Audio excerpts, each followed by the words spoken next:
Check it out, I'm playing Icebreaker 2.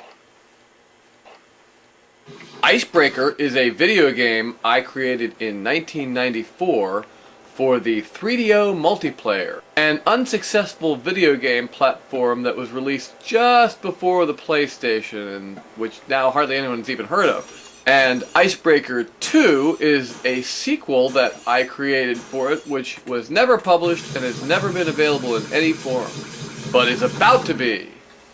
These are scenes of me playing level 53, which turned out to be one of the hardest levels in the set. In fact, as you'll see here in a minute when I show you my level grid, level 53 is the only one that none of us had been able to get up until this point, even at the easiest setting. And I'm trying to finish it up here, and maybe this will be the time I do it. But it takes a while, so let's skip ahead a bit.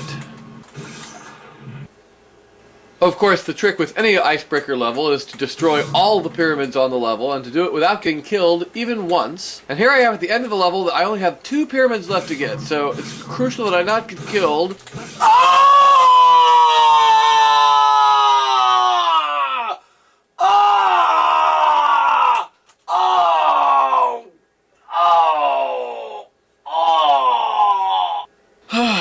Two pyramids left. See, that's when Icebreaker can be pretty frustrating. Well, we'll come back to that. Let's take a look at some of the other cool new features.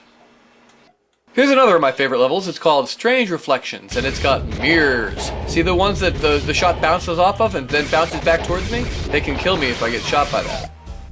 And the shots can bounce around quite a while before dissipating. Here's another level with mirrors, and here's a trick you can do with them. It's not like it's a useful trick, but it's kind of neat. But this is the level with the coolest use of the mirrors. This level is called Pyramidorama. See how I've got them arranged in a spiral?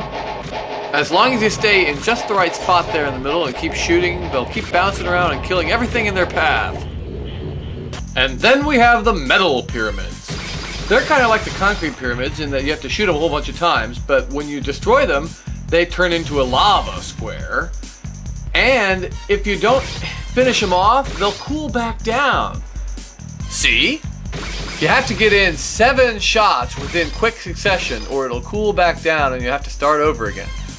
And now, watch the animation when this thing melts down. It's great. It's my favorite of the cool new animations that Dave Bondi did that are only in Icebreaker 2. Oh yeah, and notice this guy down here. He's a juggernaut. Notice how he doesn't die when you shoot him? OMG! He doesn't die when you shoot him! The only way to kill a juggernaut is to make him fall into a pool of lava or a pit. Okay, and that brings me to the Psychos, the rainbow pyramids that move around. When you shoot these guys, sometimes they turn into stationary pyramids, and then they add new pyramids to the landscape. Thus, you make negative progress in your goal of destroying all pyramids. And then there are these things, the Seeker generator tiles. Usually Seekers only come in from off screen, but with these teleporter destination pad sort of spots, they can arrive in the middle, which isn't always good for them. Icebreaker 2 has some other features as well. For example, there's a screensaver. Plus, when you first load it up, you'll get this menu with all these weird little programs. See, because the disc we're actually publishing was really just a work in progress, the beginning has this interface I set up where I could look at all these little test programs I made. And therefore, you'll get to play with these things too. These test programs include some eye candy, like this tie-dyed t-shirt tunnel thing I made, virtual Paul Murphy. I'm just saying is all. And this generally useless spinning Rubik's Cube thing. But anyway, back to the level grid. Since Icebreaker 2, like I said, is a work in progress release, it doesn't have a full 150 levels. There's a big gap here at the end. But that's alright. Still plenty of fun in there. I'm really proud of the level grid, by the way. I love the way it lets you select any level that you want. You don't have to, like, work your way up from one level to the next. You can just pick any level off the grid that you want and give it a try. And you can dial down the difficulty from easy to insane, and it automatically keeps track for you of which ones you've done, checking in the checkboxes.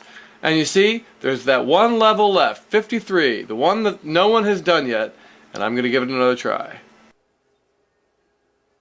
So if you're intrigued by this game, be sure you visit my website to find out more details about it. But unfortunately, to get a copy of it, you're going to have to get an old vintage 3DO player to play it, because this brand new game is only going to be available on this one decade-old machine. Anyway, skipping ahead again to the end.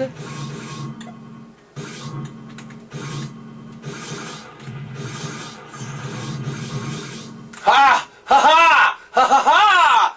Ha ha ha ha! Victory is mine! I win!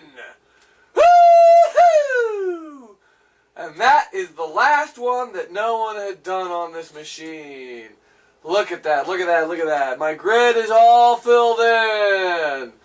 Well, at the easy level anyway. Still got a little bit of work to do.